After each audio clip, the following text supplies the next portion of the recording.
There are several different ratios to use in order to assess the leverage of a company. The debt-to-equity ratio, or debt-to-total capital ratio, compares how much of a company's funding comes from equity versus debt.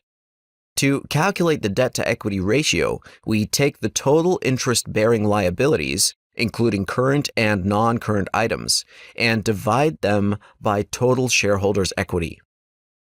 If the ratio is greater than 100, it means the company has more financing coming from debt than equity. If, however, we use the debt-to-total capital ratio, we take the total interest-bearing liabilities and divide it by shareholders' equity plus total interest-bearing liabilities. In this case, if the ratio is greater than 50%, it means more than half of the company's financing comes from debt. Debt to tangible net worth takes the interest-bearing liabilities and divides them by equity less intangible assets.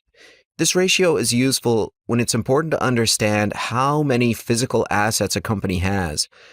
The tangible net worth, as the name implies, captures only the physical assets of the company and not the intangible ones. This tangible net worth number represents the proceeds that could be available if the company were to be quickly sold. A ratio of 1 times would be considered acceptable in most industries. However, it's better to have the ratio less than 1, and if it's greater than 1, then some attention needs to be paid as to what's happening and how the company is servicing that debt. Next, we have the total liabilities to equity ratio. In this case, we take all liabilities, including non-interest-bearing debts.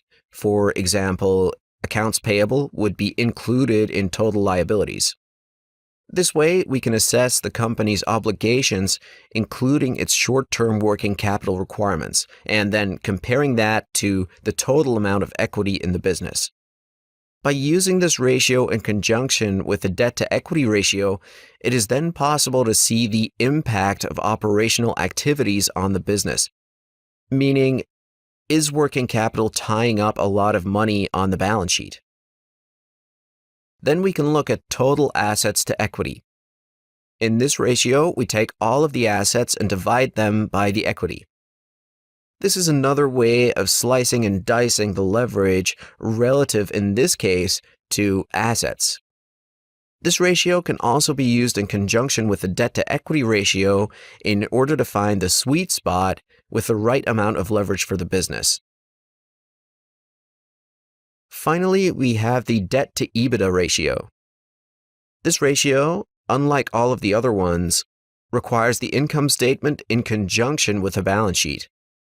In this case, we take the total interest-bearing liabilities and divide them by earnings before interest, taxes, depreciation, and amortization. This is a common way of referring to how levered a company is.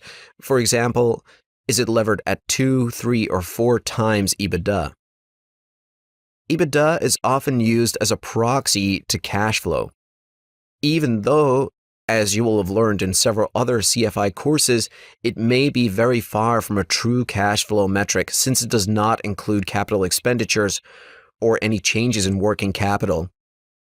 But it is used quite frequently in the industry, and lenders often refer to the amount of leverage or the amount of gearing that a company can handle as a multiple of EBITDA.